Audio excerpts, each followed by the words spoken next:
as the crow flies on the Vance Crow podcast.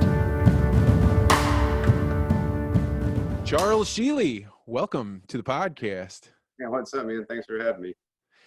You're a fascinating character. Last year, I went to a Halloween party, and I typically hate Halloween parties because I don't like getting dressed up in costumes. But our shared jiu-jitsu coach, Mike Rethmeyer, was having a party. And you think, well, if Mike Rethmeyer can get dressed up and look silly, then so can I. So I show up at this party, and there's a guy that shows up dressed as Voldemort with a beautiful woman with him. And I had no idea that it was you. And that's because your ability to create costumes is on the level of being at Hollywood. And I was absolutely shocked when I found out, oh my God, it's Charlie from the jiu-jitsu gym. And he also made this amazing costume. So who the hell are you? Why in the hell do you know how to make costumes that could be on movie sets right now?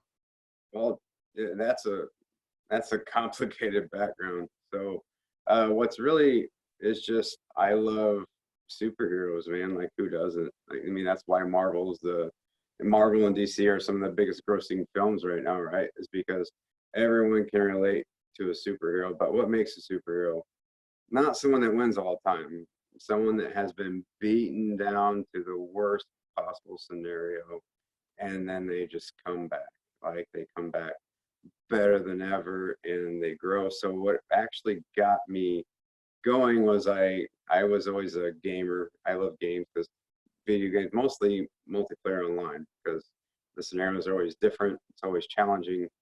I'm dealing with real people instead of AI or whatever. So I wanted to get into game and art design. So I went to school for game and art design, and I met my wife, and she decided to actually go, because she was a part of anthropology, and she went to do like a cultural class, and they had to do a study. And so the study on her particular group was science fiction, right? Now, keep in mind, I'd never been to a Comic-Con before. I have never been in this, what one might consider a nerd environment, which I don't. I'm a nerd, like, whatever, cool, call me whatever you want. I don't care. Like, nerd that can kick most people's ass. Right. Yeah, that's true. I mean, I'm okay with that, and that's most. It's like not everyone, but most. That's cool. I mean, I'm okay with being better than the average, and that's all I really want to do. And so what was awesome was when we went to this, it was called Archon. It's in St. Louis. It's been around since I think like over 20 years, I'm sure, or something like that. But we went there, and it was only for her class. It was actually for a study, right? And so we go there, and we're kind of I'm helping her hand out pamphlets, helping my wife out with their schoolwork. But I'm like, man, these people are really cool.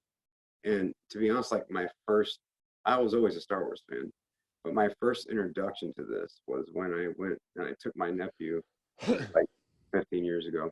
It was for a charity. It was called Shoes for Tots, meaning basically you pay money and you're going to go watch a Star Wars film in a crappy theater, but all the money is for charity. Like the 501st is a great organization that has raised millions of dollars for charity. It's a great organization for people that are Star Wars fans, because these people make the most amazing, accurate costumes. Like, they have really high standards for their costumes. Like, movie quality, you don't get in unless it's movie quality. I was like, I want to be in there. But then I asked the guy, I was like, well, how much was this costume? I keep in mind, I'm in my early 20s, and the guy's like, well, that's about $2,000, and a lot of time. $2,000 to make a costume that you wear to a movie.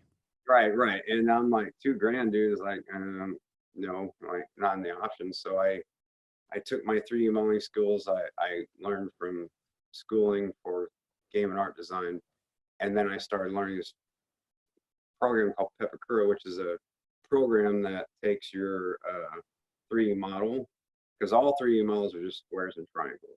Like, I mean, granted, now you're talking about millions of them, but when you break it down, they get lower resolution. And so it's kind of like looking at a TV that's like, 125K versus 4K or whatever. Like, higher resolution, more detail you get. Same thing with 3D modeling. So whenever video games were out at that time, they were really low polygon, and I discovered, I wanted to make this costume, so I figured out every way I could. So at the time it was printing out in paper, and this pepakura design would actually allow me to bend it. So if it was a dot dot dot dot dot, dot that meant it was like a mountain fold. Now if it was a dot dash dot, that meant it was a valley fold. So it was like putting together a 3D puzzle. So I would print it on cardstock, and then I would glue it together. Then I would cover it with fiberglass resin, and then I would put bond to it, and then I would sand and smooth it out, and then I created this art. It was like, wow, this is awesome. And so it evolved. 3D printing started coming around. I got involved. Like, granted, you can get a decent 3D print out for like $500, but back in the day it was like $2,000. So I was really invested because I was having a lot of fun with this. And then some guy hit me up and was like, hey, can you make this Red Hood character helmet from a comic book? I'm like, who's Red Hood? Like, I have no idea who he is. I'm like, what? It's like, I don't know. It's like, I'm not that huge of a comic book nerd. But then I started to discover this Red Hood character was like the Crow, because I'm a big Bruce Lee fan. So, of course, I'm following the lineage, Brandon Lee, the Crow. So I'm a huge fanboy. And then I started actually looking at this character, and he's basically like the Crow. So he's like an evil vigilante. So Red Hood is this. So Batman has Robins. He's had, like, you watched the show. Oh my gosh, it's on the DC streaming. It's called. I'm sorry, I'm actually lacking the memory of the term. Well, like, so you're talking about comic book characters that are way off the beaten path, right? Like, I know about superheroes that are like Superman, Batman. I know about Spider-Man, but when you start getting off of the main road of like what movies, is movies, yeah, then I have no idea about these characters. So somebody showed up and was like, hey man, can you make me this helmet of this guy that you've never heard of? You go and you look it up, and you discover there is this huge lineage of like character development and ideas and things like that in the character. And now you're presented with, can I make this helmet? Right. And that was actually the thing is so I believe, especially through jiu-jitsu, whatever realm you want to go through, right? Desperation creates creativity. I mean, to be honest, just like what's happening now, everyone with this COVID thing, right? Everyone's freaking out.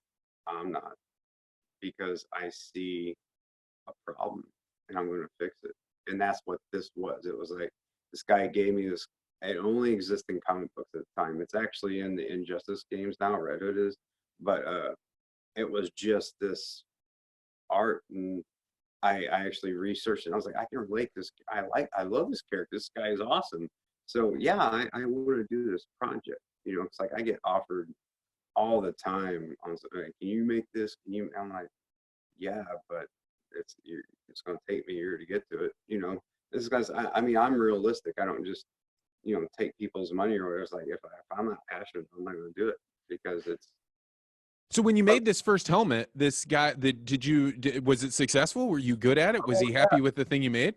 Dude, this is the first custom thing I made, and it was pretty successful. And I started seeing that people were liking it. They wanted to buy it. I made the molds. I learned how to make my own silicone molds. I was looking up everything I could on it. And then, I mean, I was just thinking this was a project that was going to pay for itself, because like I never viewed it as a money-making opportunity, right? It was like, this is cool. I want to make it, because I got the attention because I made, I don't know, I think it's from Iron Man 2, where he had all those different Iron Man suits. And one of them was called Shotgun. And I was a huge fan of Iron Man. And I was like, I want to make an Iron Man suit that no one's made. It was called Shotgun. It was basically the Tony Stark Iron Man suit that was built specifically to go at Mach speeds. So it was aerodynamic. And so I want to be the first person to make it. And so I started 3D modeling it. And then I made the helmet. And then I went to my Archon is the name of the St. Louis Comic Con. It was awesome. I suggest anyone that's interested in Comic Con, go to that. It's a good one. And so then I showed up there, and people were like, wow, was that made of metal? And my wife's like, now she's helping me guide me, because I'm looking through this slit, what I mean? like all I see, I can't see below me or anything. So you wore it to this event. So you you make this new costume that nobody's ever made before, and then you Yeah. wear it to this event that you had gone to a couple years before.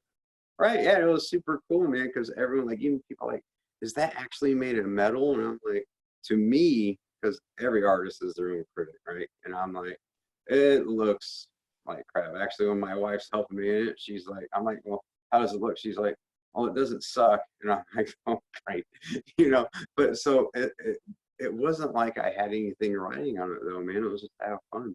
And so that's what I did. And we went, and people are like, is that actually made out of metal? And I'm like, this is made out of foam, dude. Like, it's like the 501st wouldn't accept this, if they didn't accept anything that wasn't what was made in the movies. So that was always my goal, was to have this hardcore, like what I really wanted to do was what they were doing. So when I saw my nephew, because I took him to this event, when I saw my nephew's eyes light up when this Boba Fett character showed, my nephew believed, because Darth Vader was walking, there was Boba Fett, and then there was also, stormtroopers behind him. My nephew was like, like, I mean, like the kid, man, like the kid in me came out. It's like, man, this kid is like, I want to inspire that. Like, that's amazing. And so when I found out the charity they did and everything is like that, I just want to do that. But I couldn't afford the costumes. So I was like, I guess I gotta make it myself. And then boom. And so how much did you develop that into a business? Is that a revenue stream for you? It did. It happened. I didn't plan it. It just kind of happened that way. Like, I was just out there to have fun. And I was like, well, this is cool. Like, I can't buy it at the price I could afford. So I just had to make it. And then people started liking what I was making. And then they were like, hey, do you make copies? And so I had to figure out how to make copies. And so it was supporting my hobby, but it wasn't like, I never viewed it at the time. I never viewed it as like an income, So that was, I would say it paid for my fun. So, I mean, if you would consider that income, then yes, that's what I did do. I mean, I think that's like the first step towards doing anything is figuring out, can I be passionate about this? Do I love this? And there may be aspects of it that you don't love, but if there's something that pulls you through to the other side, like the look on your nephew's face when he is watching the superheroes that he loves and cares about, and you have developed something that generates that look in his eye, like, if you can find a way to get that paid for by the work that you're doing, that's the first big step.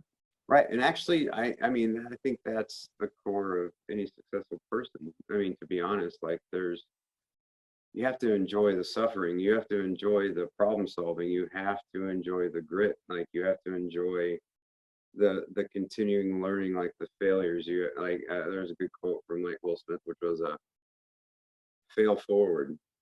It's like, you have to look at everything objectively. And for me, it's like, I remember me and my wife were getting ready for Comic-Con and something broke and we're freaking out. But then all of a sudden I was like, I can fix that. I just went after it. It's like, I didn't know for sure I could, but I just believed I could. And so I'm like, okay, because it's all based off of reason. Like, I've seen other people do it. So I can do it. So it's objective reasoning, meaning I saw a path.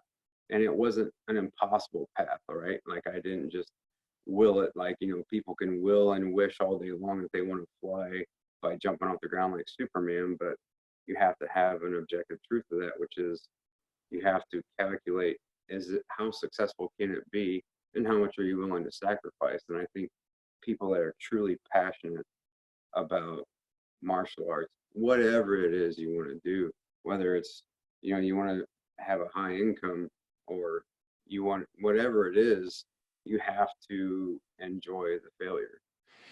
I think one of the biggest changes in my life happened, maybe my late 20s or early 30s, was when I realized that if you are going to ever make sacrifices that are worth anything, you have to want something.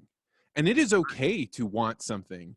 The thing that gets you in trouble is if you're like, I don't want to choose what I want because I may not get it. And so therefore I'm just going to I'm going to look at what other people want, or what other people think is cool, or what other people think is good enough. And that's going to be what my life is all about. But when I started to realize is there's a danger to wanting things, because when you decide that you want something, now you have to make sacrifices, because if wanting it was enough, it wouldn't be valuable. But if Right. you find something you want bad enough, now you're like, oh, I got to make those sacrifices. And those sacrifices are suffering until you Yeah. find a way to incorporate it, and it's not suffering. Right. And actually, there's a good quote from Bruce Lee. Is like, one thing is not enough. You have to will it. So that, I mean, it's not just as easy as willing it. You have to see a path for success. Like, you know, like I don't, like if I look at something and there's a 100% brick wall, then I do kind of give up because I don't see light at the end of the tunnel. But if you see light, you see even just a glimmer of someone else's success, and you kind of follow that same path, then and you know what I mean? It's kind of like that. Like, but I also believe that desperation creates creativity. So that's like why I don't like to do an art project that's just solely based on, I need a time limit, because that creates the innovation. That is the building blocks of success. Is you have to create your solution. It's kind of like You've said something twice that I think is interesting, which is desperation causes these things to happen. The only way you use that word desperation is if you've been there. So when you look back on desperation, what are the things that you're saying, hey, I was desperate at this moment and it forced me to change in some other way? Well, I would go back to childhood. So my parents met in a martial arts gym. So one of my upbringing was actually watching Bruce Lee films and Conan. So I was like, probably not the most PC version of upbringing, right? But that's okay. And then my parents got divorced, and then so my reality was broken. And then so, but after looking back at things, my mom worked as a secretary at SIU Cardinal, and then she also had a second job. And then during Christmas time, she took on a job at Kmart at the time. So she was a very hardcore lady about keeping her, like, basically being the caregiver. I mean, my mom is a warrior, period. She actually got a purple belt in judo. And so actually my example of success came from my mom, because she was in the worst possible scenario. Like, I mean, this is actually why I relate everything to jiu-jitsu. Is like, do I blame, or am I going to play the victim? Just like, well, your jiu-jitsu's better, and I just give up, you know, or you passed my guard, or you hit me, or whatever scenario you want to use, right? It's, do I blame you for that, or do I accept that my guard retention sucks and I have to fix it? Yeah, there's So, something to that objective reality. You've called it that is like there's nothing about, like, when two people come together for jiu-jitsu, right? They've decided we are going to both agree to exert as much of our will on the other person as we possibly can. And if yeah, I can't exert my will over you, it's not your fault, it's mine. Because I right. have not figured out how to do leverage and physics and use my weight and my strength. I have instead allowed you to outthink me, have cardio over me, and that's all on me, right? Because everything is under my control. I can't control what you do. Right. And there's so many things you can't control: weight, cardio, athleticism. I mean, even especially when, if you, well, I'm gonna not spend too much time here, but like, different body types will decide, and that's what objective truth is. Your body type will decide what your jiu-jitsu style is, not you. You I mean, you can have, like me, I got short legs. I love spider guard. I think it's really cool. But guess what? I got short, like, I am 5'8", and now I know this specifically from my costume design. Is I'm 5'8". I have the torso of somebody 6 foot, and I have the legs of somebody 5'4". So so I am not as proportioned as you should be. Like, every single, like, from an artist perspective, your head, come here, and then two heads. That is actually the proportion of human beings, but my proportion is different. My wife, who has discovered that she has spider guard potential, long legs, because her hips are like, you know, like at least that much higher than mine. So her jiu-jitsu will be different, but I still understand it because you have to. You have to understand your environment before you can conquer it. What is spider guard? You've mentioned this. Oh, so spider guard is whenever it's mostly in a gi, but it can be in no gi to a certain degree, which is I grab your wrist or your sleeves and I put my feet inside your biceps, right? So now the feet is kind of controlling you like a puppet, like north-south. So if she leans me this way, and as soon as she gets my elbow past my spine, I'm off balance and then overtakes me. And long-legged people with long legs or athletic legs will be very good at triangles. They will be very good at spider guard because it plays to their physical abilities, and that's what objective truth is. It's like jiu-jitsu will make you look at yourself and be like, well, why can't I do this technique? Well, maybe because you're slightly overweight and it's hard for you to breathe. So now you're gonna reflect on that and be like, well, maybe I can lose some weight and maybe I need to fix this. You know what I mean? And then so jiu-jitsu is this pattern of constant testing the truth. And so then you go out there and you will eventually grow and figure out, and that's why I believe jiu-jitsu is like a fingerprint for people. You will develop, just like articulating the world, right? How do people articulate the world? Well, I'll ask you, how do you articulate the world? How do you have your perspective and why? Well, the only way that I have my perspective is that I test things, right? So I am always approaching people I don't know. I'm asking them what they think. I'm taking my ideas and I'm presenting it to them. And I'm actually not hoping to best people in an argument. When I was younger, I used to just love winning arguments. But now I realize the best situation is for me to find an argument that I have that actually fails when it's tested. Is why this podcast is awesome. Yes, no, I agree. And actually, that's why, I mean, I listened to your podcast with Coach, with Morgan and Luke and others. And I was also, congrats on getting to interview Jordan Peterson, one of my personal heroes. Awesome. That was amazing. And so it's like, that's what it is. And that's why perspective is important. So I have a son that's on the spectrum. And you mean the autism spectrum? Yes. And he actually, his IQ is not low, man. And there's perspective, and you have to understand that difference. Just like teaching a white belt, right? Like I would love to show all my students, because most of them are white belts, because I opened my gym almost a year ago, right? And all of them are still white belts, because you have to allow them to test it and fail. And that's objective truth. I mean, that's how everyone articulates the world. Kind of like a bully, like for the most part, every single bully kind of had a mother that wasn't very strict.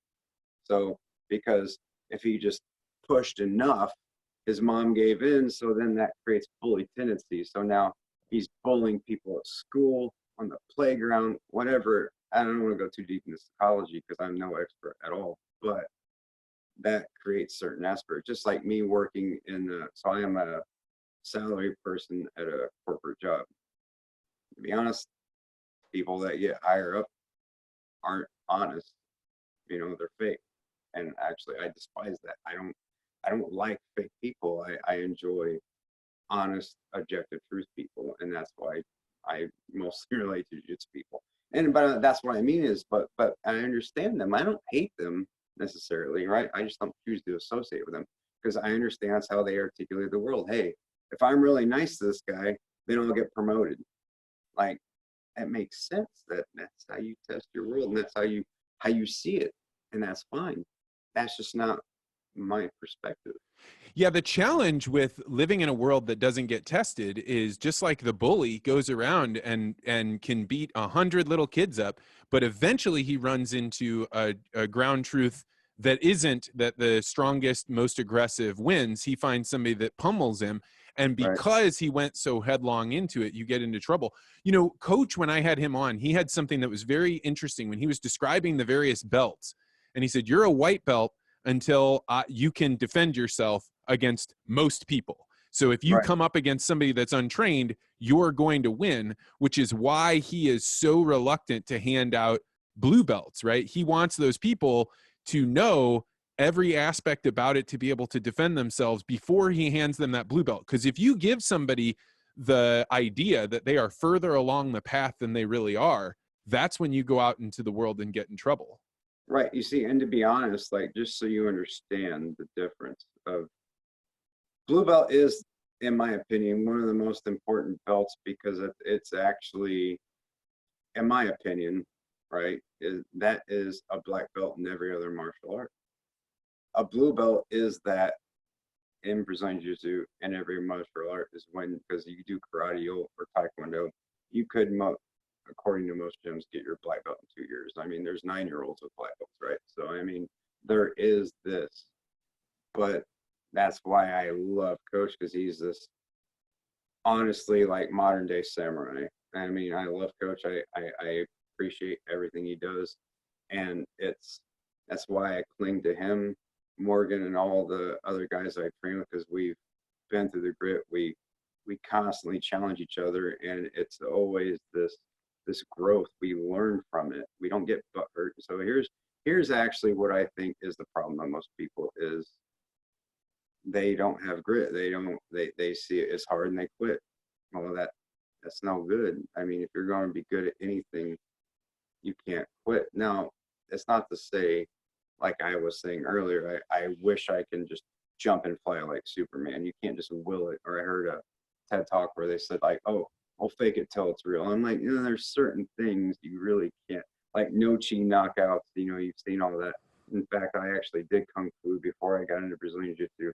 I could break coconuts with my bare hand. If you YouTube iron palm coconut break, I posted 11 years ago, and I'm like, third on the research from that. And it's like, that's cool, but can you get there? And so that was one of my motivations for Brazilian Jiu-Jitsu. Like, I need to get to mount so I can, end it. And so, and to be honest, like, I was just always fascinated with the art of martial arts. A lot of people majority of people that come to jiu-jitsu or self-defense or whatever, and I've heard this across the board, was, I'm just going to simplify it, because it's ultimately true. And the simple fact is, everyone got in this situation where they were conflicted with another human being, and that other human being said, what are you going to do about it? Okay, so what jiu-jitsu has done for me was, in any scenario, it doesn't matter what that scenario is when it comes to that, my no will mean no. And so that has given me peace. I had to become the lion in order to become the lamb. I mean? It's like, I love Jordan Peterson's quote, which is, if you're harmless, you're not peaceful. You're just harmless. Yeah, that's right. A rabbit isn't virtuous because it runs away. It doesn't have an option to stay and fight. And so he always talks about the meek will inherit the earth. And the meek doesn't mean that you are not willing to fight. It's meek actually should translate to the people that have swords but decide to keep them sheathed, right? That's exactly. Actual power. Yeah, it is. And that is that I am actually peaceful because I have decided to be that way. And everyone that's within reason can reflect and be like, what I did was wrong. And it's only like narcissists that believe that they're always right and everyone should follow suit. And there's a lot of them out there, but it is about perspective. And perspective is a huge thing. Like I said, my son being autism, I had to really reflect on a lot of things. And it's not that the boy, actually, one of the videos that I saw that blew my mind, there was this girl that was, actually, they put her at like severe autism. She couldn't communicate. She would bang her head in the floor. She would smear feces on the wall, like horrible things. Every single psychologist, they said, would be like, well, she's not going to develop past the IQ of like an 8-year-old. Like, you're basically going to be dealing with an adult 8-year-old. And they have a lot of power. So, and emotions run strong. But what happened was, she was watching her dad type, and she actually started typing help, hurt. And then they figured out she could communicate this way. And so then she learned how to type. And then she sounds like a normal teenager. Wow, she had been locked in. Right. And that's the thing. It's communication. It is perspective. Like, so this girl, when they asked her, and this is really relative to people that have oversensitive, and what was it? Sorry, I'm missing the technical term, but they asked her why she banged her head on the floor. And she said, well, if I don't, it hurts. It's kind of like people with twitches or nervous twitches, fidgeting, spinners, whatever. It's like, this calms you down. Well, banging her head just kind of relieves the pain because it's a different perspective. Their wiring is different. So you have to. I mean, I can relate to that, right? Like we do things in our life in order to stop the short-term thing. And particularly if you are completely isolated and you can't discuss it. So I one time was in Africa and I had an allergy and I broke out from head to toe. And the hardest part about this breakout, it turns out I was allergic to mangoes, but I didn't know at the time that's what it was. It was like eating poison ivy. So I was broken out everywhere. Right. And when I was conscious, when I was awake, I could say, don't scratch yourself because that's going to hurt you. You're going to bleed. But I would go to sleep and I would unconsciously do all these things to my body because I couldn't fast forward into the future and say, hey, you're going to wake up and you're going to be bloody. And so if you have this child that has been kept away from being able to explain or think through their ideas, they are only captured in that one moment. There's no way for them to think about or talk about or project out into the future. They're just dealing with what is right now. Right. And then you're emotion based, right? And that's why they lash out. That's why they have all these problems. And so I have really grown because of that. And I understand, especially with the whole COVID thing, man, it's so crazy out there. Like I know my mom's 78 years old and smokes, so I can't get her, I can't be responsible for catching that, right? So I'm safer than most, and I get majority of people, hey man, go do whatever you gotta do, but I'm gonna be safer. And that's cool. It's like, I believe everyone should have the free will to do whatever they want. And it's just that I get the fear and I get the over paranoia, but I also get that, it's a perspective thing, man. Like you have to understand that some people aren't as experienced as you, just like the white belt. So teaching and opening up a gym has really helped me a lot because it's taught me, just like my wife, being very successful in jiu-jitsu, being Mike Rethmeyer's first 4-stripe blue belt is awesome. Like that's an honor. You know what I mean? It's like when Mike, like when he was saying, when he gives his belt promotions, man, that means something. Like that's a lineage you have to live up to. And I respect the hell out of that because that means a lot. So I don't think there's very many things in people's lives right now where they are a part of a lineage, of a legacy. Like right. So Mike's gym, the BJJ Lifestyle Academy, it's a long way away from me. It's like 30 minutes to get there, 30 minutes to get back. You do 2 hours of classes. That's a lot of time. But I think about like, well, I could save a bunch of time and go to a different gym, but then you're cut out of that lineage. You're cut out of the fact that there are very few people that carry this knowledge. The only way to pass it forward is by like the same way that you do steel, right? You heat it up, you pound on it, then you put it back in. And there are other places I'm sure they're perfectly fine at teaching, but you're 100% right. That lineage, that thing that you're a part of means that if you have a blue belt, you have a blue belt that dates back a long, long time, goes all the way to Brazil, back to Japan. Like it's a long, deep thing. Right. And that's important. You see, that is only driven by people that are passionate about it. Like people that aren't passionate about it, they just want to learn stuff events. So that's kind of the difference. There is a difference, like just like you, I drive 45 minutes to get there.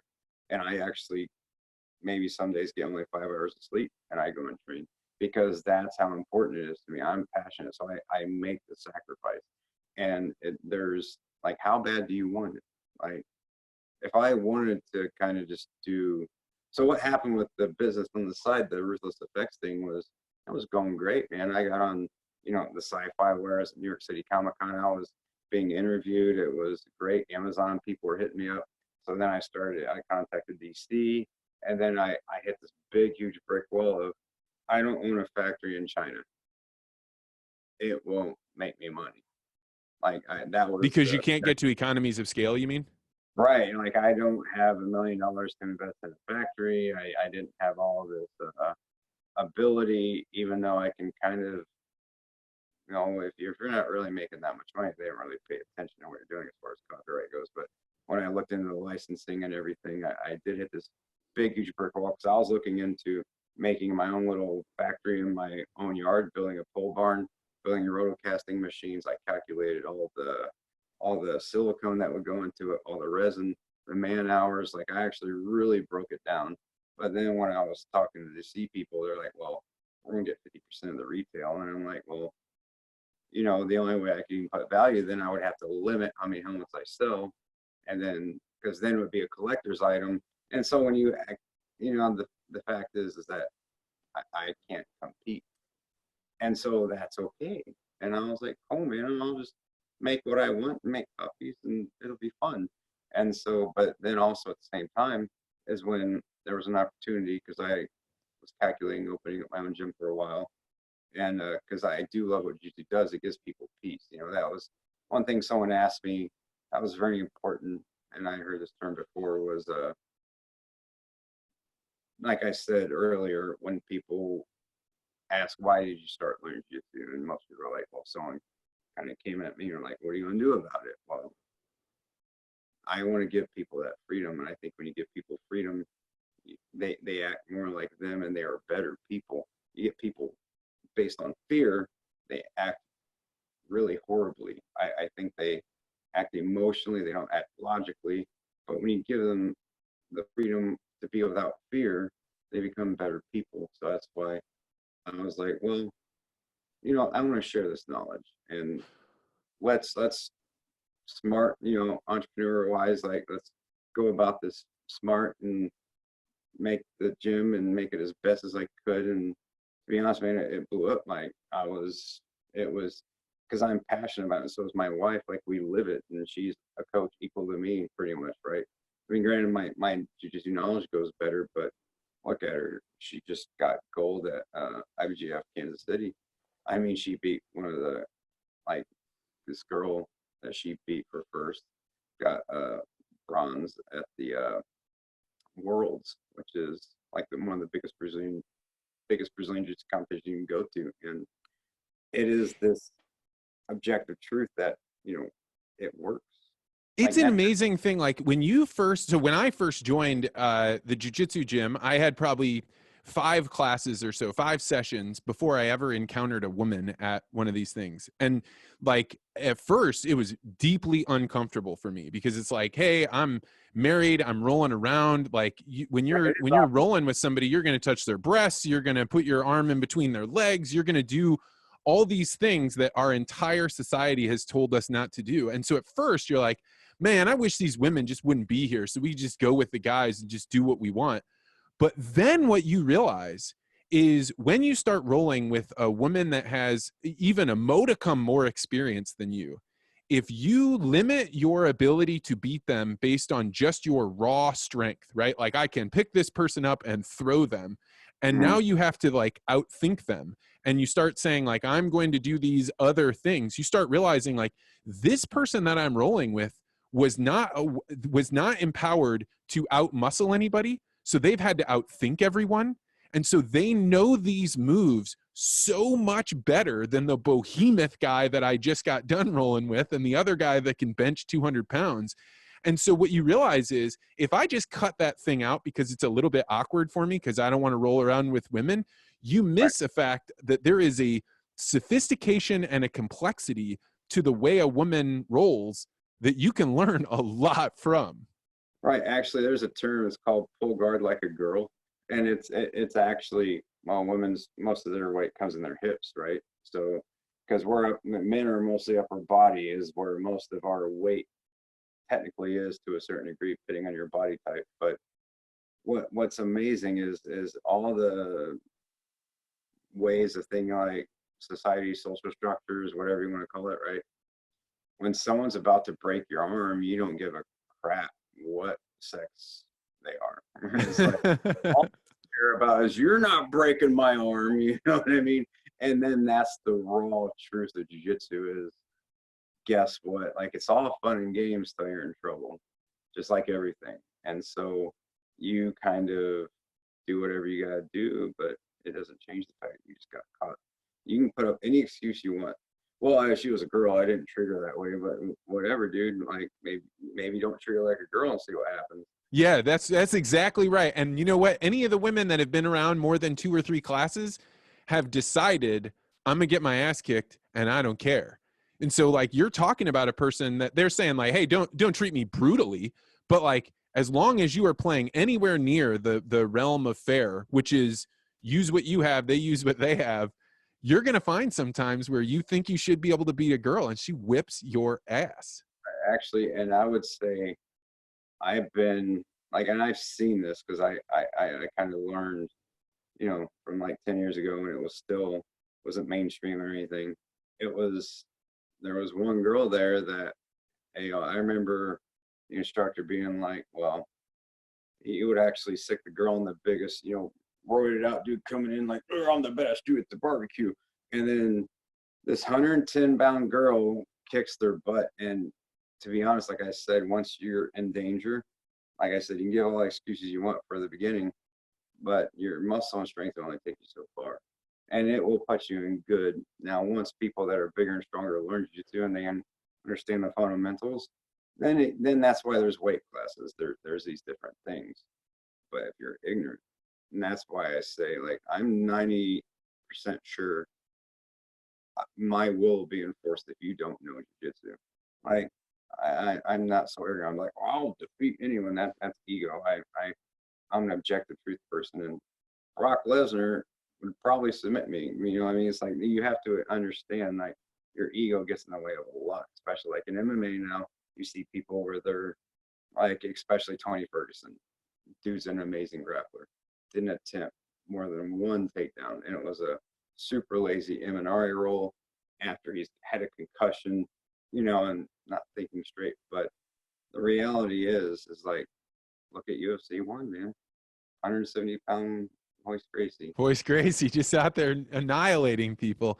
It doesn't matter the sex or anything. It was pure physics of understanding jiu-jitsu, understanding the objective truth.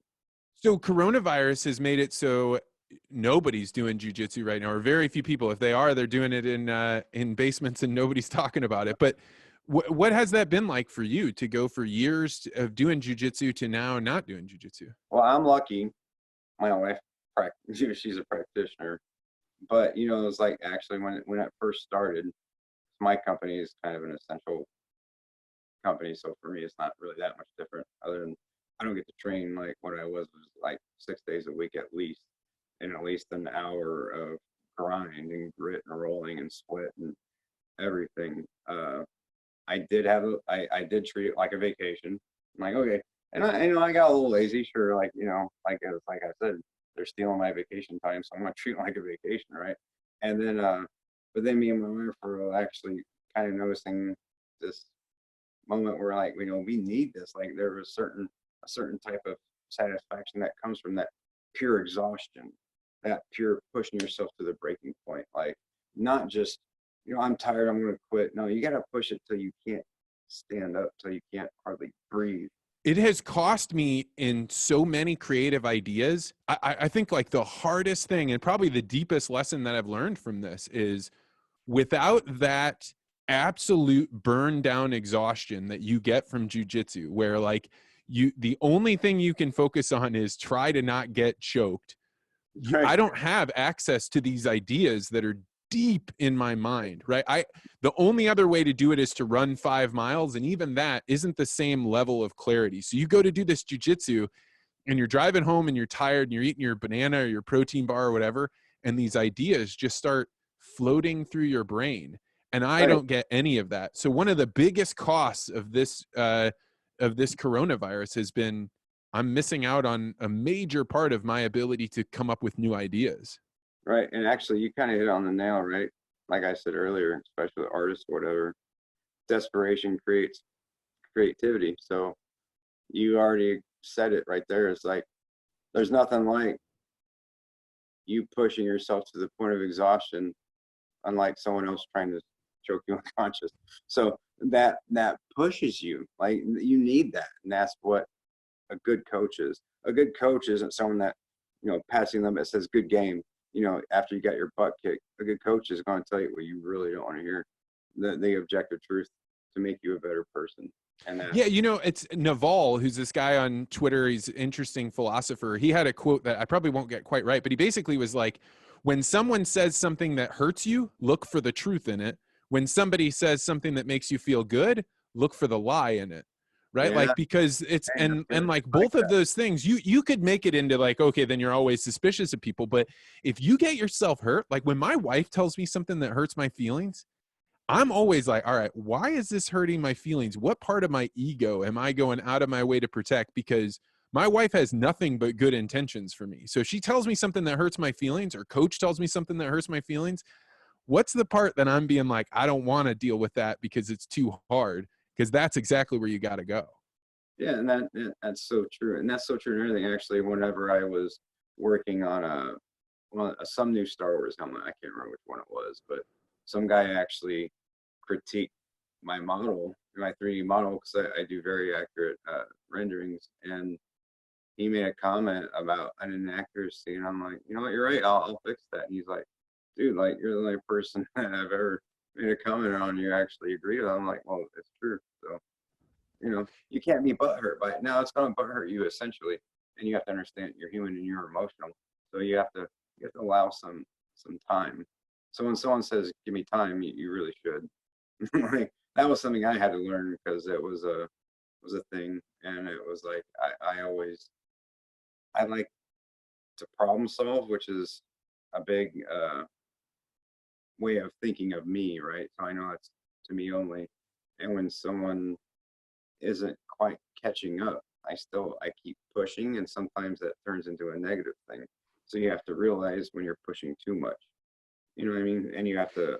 Yeah, I think that's true. It was easier for me to see with new coaches that they have so much that they want to give that they often forget like how much can a student drink?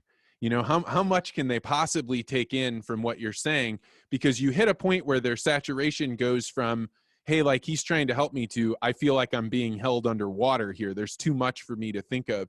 And in my world where I'm helping people learn how to be a better speaker or to be less afraid of saying what they really think, Mhm. I have to have that same patience too, right? I can give people all the instructions I want, but the only instructions that matter are the ones that they can take on, practice, do something about, and then they can incorporate more. But I think new coaches have so much that they want to deliver, because they're like, I don't want you to suffer the same pain that I went through. I can help you speed this up by giving you more. And like, really, there's an upper maximum on how much people can learn at any given time. Right. It's like you're a black belt in that area. So you understand that you have to fail and fail forward. And then that's kind of like what I like about it. It's like, you know, there's a good quote because I'm going to use another Bruce Lee one, which is, I don't fear a man that knows 5,000 kicks. I fear the man that practiced one kick 5,000 times. And there's a lot of truth to that. Just like I see sometimes, I'm not going to name names, but I had one of these students and, you know, they weren't doing the drills. And I just go, I'm like, well, maybe, you know this drill so well. Why don't you show it to me? And it was so off. I'm like, man, this is why you got to drill it, because you're doing it wrong and you don't realize you're doing it wrong. And that is perspective. Everyone thinks this way learning off videos. And when it comes to you need someone else looking at you. You need a different perspective than your own. Oh, 'Cause 100%. That's why you can't teach it to yourself. So my wife is a physical therapist, and during coronavirus, she started having people record videos of them running. Now, these are people that run 1,000 or 2,000 miles in a given year. Some of them way less, right? They're just getting started.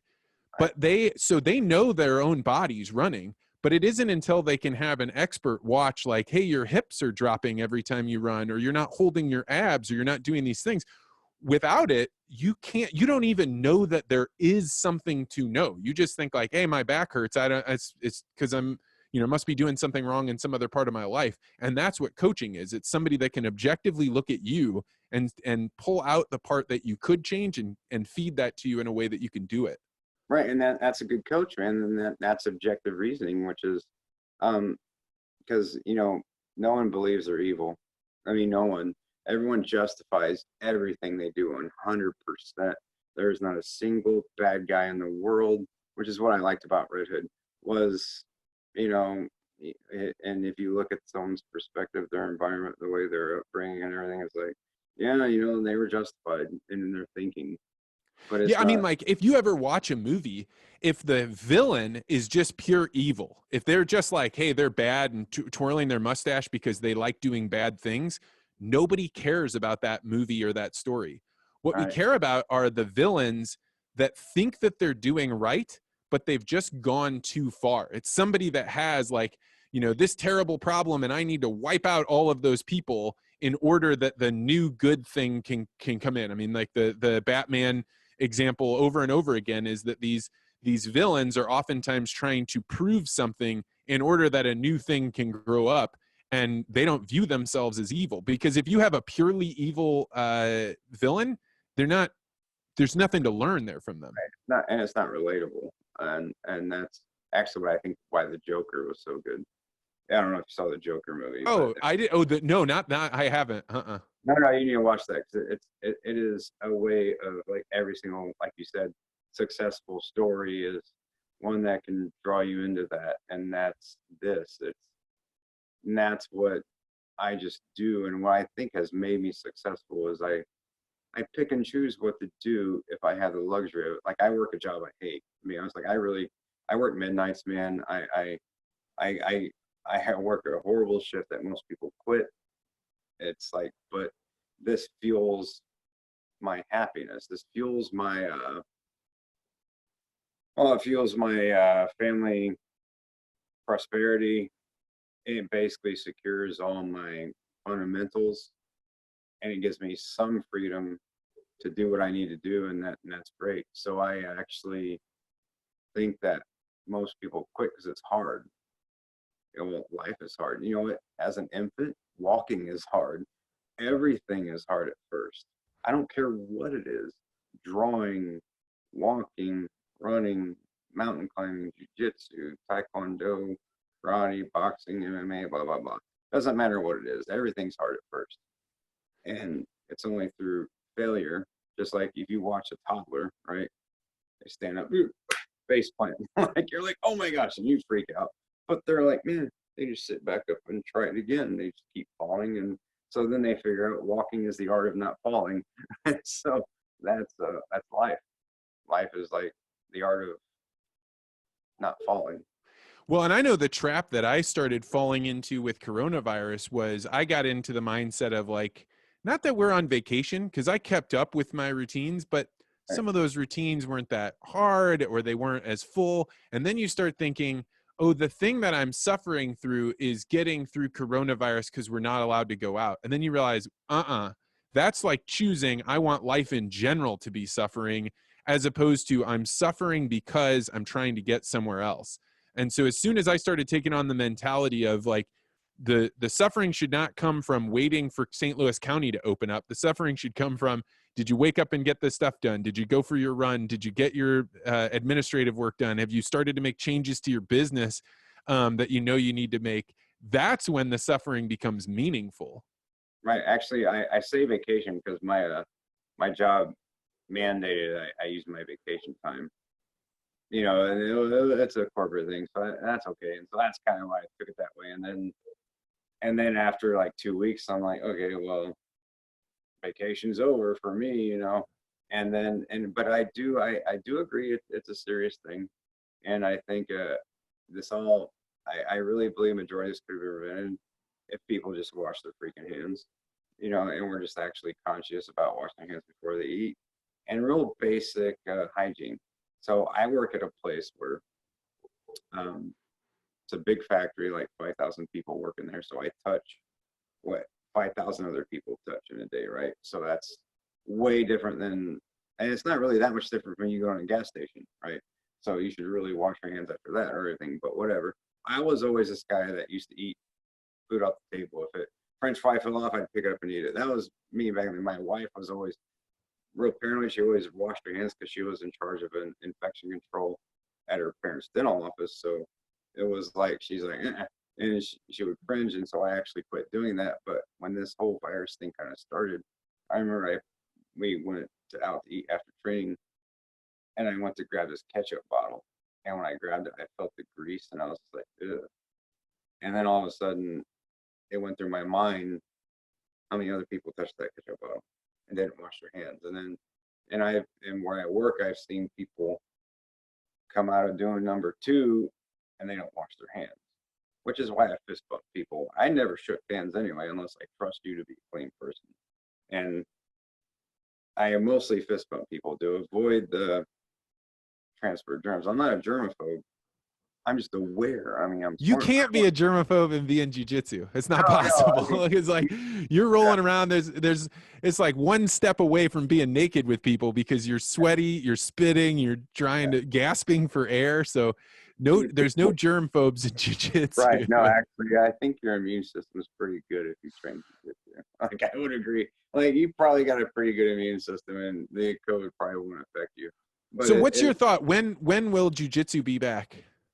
Dude, I think for the people that are already addicted, it'll be back in a month. I mean, the hardcore, right?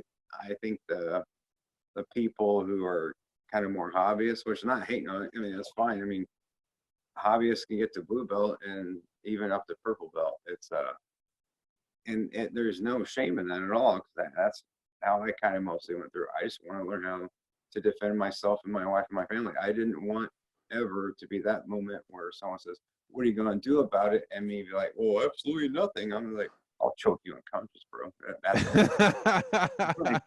I have no other way of putting it other than I know how it's going to end, because there's no way a newbie is going to put me in some scenario I haven't been in 5,000 times. It's like playing somebody that doesn't know chess for the first time when I get them with those first.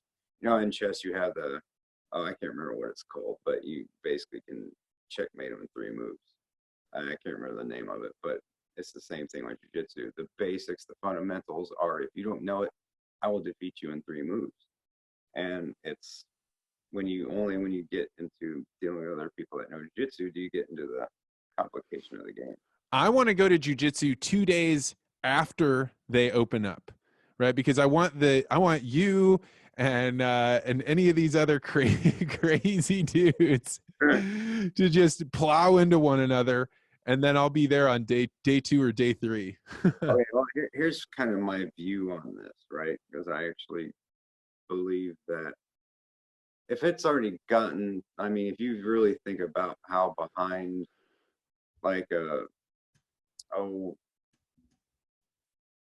how behind all the places where the COVID first started popping up, like, old folks homes, and it's like, how behind are they in the actual interactions of the world? So the fact that it's first popping up, like, I'm sorry, I'm not articulating. Well, I've seen it. So for me, the thing that's leading me to believe that we are headed back to regular land is that I interviewed a guy named Brad Frecking, and he was one of the first people to get access to a huge amount of testing. So he was able to test 2,000 people. 1,000 people had it at his meat packing plant, and 90% of those had no symptoms. They didn't even know they were sick. And once you start seeing that, and then you start seeing it replicated, because once Brad came on and shared his results with me, I started getting results from all kinds of people. And I started saying, like, hey, we reacted to this when we didn't know what it was. Hey, we had to be careful. But now we're getting data back, and data allows us to readjust and say, okay, how much do we need to keep this going? How dangerous is this? And we get to evaluate and reevaluate. And to me, from everything I'm seeing, as long as I don't watch CNN or CBS, if I watch a broader scope of things, to me, it says we're headed in this direction. And that's why, like, if you were thinking you're on vacation, now it's time to start jogging. Now it's time to stop eating badly. Like, regular world is about to begin. So everybody buckle up, get your shoes tied. And I 100% agreed with that first month lockdown. In fact, I was off work for a month. I thought that was really necessary to prevent the hospitals from being overran. Now we're jumping into 2 months, and it's like everyone that was going to make physical contact, for the most part, I think is already done. And I'm actually kind of blown away by how many businesses are actually already closing. It's like, do you not prep for not making money? I mean, so I act like that. That's kind of mind blowing to me. Like I heard Gold's Gym was going down. I don't know if it's true or not, but it was just like I heard these. Yeah, things. Gold's Gym is gone, man. That's where I used to live. So I'm going to take all that money and invest it into a weight gym in my basement, because I found out I do not need a gym to work out. I can work out in my house. I've done it, I don't know, 45 times in the last 50 days. So I like a gym because this is only gym only time, and unless you have a certain amount of space, it's hard to make that separation. Some people need that because they have to separate it. You know what I mean? People think differently. yeah, So the act of going somewhere, that used to be me. I used to think like the act of needing to be at the gym by 5:30 in the morning is what made me want to lift. And what I came to realize was like, that's just you telling yourself that. And other people, they need to get away from their kids, or they need more space, or they don't have the investment into it. But for me, one of the things that I learned was I was tricking myself into being like, oh, you got to have a gym to work out. Like, no, you don't, bitch. Go downstairs, do some push-ups. right. No, that's true. I mean, that is right for most people. I think they need that separation of being in my own like backyard or whatever, and they don't get motivated because it's not gym time, right? I'm at home, and everyone has a separate mentality of, and I kind of fell into that, like I said, kind of vacation, because I'm so used to being so busy, like no break, man. Like I wake up, I train jiu-jitsu, I go to work, I come home, spend family time, go to sleep, and repeat over again. So I got in such a crazy pattern, and this happened, and it kind of was like, oh well, vacation time. I'm like, okay, on vacation time. And then once I thought it should be over and it wasn't, I'm like, whoa. So then me and Taylor started doing like the Zoom class, because I wanted to keep people interactive and active. I mean, these solo drills are actually really exhausting. I mean, you follow coaches that he's been posting, that'll kill you, especially if you got a dummy to train with. But even if you don't, the solo drills, if you really do it, and that's why I also wanted to do Zoom, because I also miss the community. I miss Yeah, interaction. community is a big part of it. So as we wrap up, if people wanted to know about your gym, they wanted to look up what you're doing, Coaches, the one that I go to and the one that you train at to build your skills is BJJ Lifestyle Academy. But what's yours? It's a Fathom Brazilian Jiu-Jitsu in Highland, Illinois. We chose Fathom because Fathom's how you measure depth in water, and jiu-jitsu is always related to water. So and also when you go in depth in something, and because I view jiu-jitsu as not just a martial art, it's a way of thinking, and it's a way of improving yourself. So, Dude, that's good. I don't know. I know a shot of chain is 70 feet. Is a fathom 70 feet? Fathom is 6 feet. 6 feet. Okay. And that comes from a Nordic term or Viking term or whatever you want to call it, because most Vikings were around 6 feet, and that term also used to mean like from fingertip. So that's why it came up to be like 6 feet, because then, and it's measured. It's actually, I'm pretty sure, like when an article like that, it's how depth of water is measured, and it's every 6 feet. So when they say fathoms, that means just like a yard or whatever. So if people wanted to get a hold of you, you got a website for Fathom Brazilian Jiu-Jitsu? Yeah, it's fathombrazilianjiu-jitsu.com or fathombjj.com, sorry. And if people wanted to see your crazy costumes that you've put up, where's a good place for them to go to see that stuff? Actually, it's on Facebook or Instagram underneath Ruthless FX, the letters FX. And I think on Instagram, it's Ruthless FX Props. And so that's where I do most of my costume stuff, though it's kind of taking a back seat. And I'm waiting to do, me and the wife are working on what we want to do next for the next big show. But we're, when we do something, we kind of go crazy. We go all out, and that's what it takes, I think. That's passion, man. That's passion. So, hey, when the gym opens up, man, I will come on up to Fathom. I've always been wanting to make the trip, and we'll roll. And I'd love to get your feedback. So, no, for sure, man. Anytime, just let me know, brother. Great. It was good talking with you, Charlie. Thank you so much. See you later, man.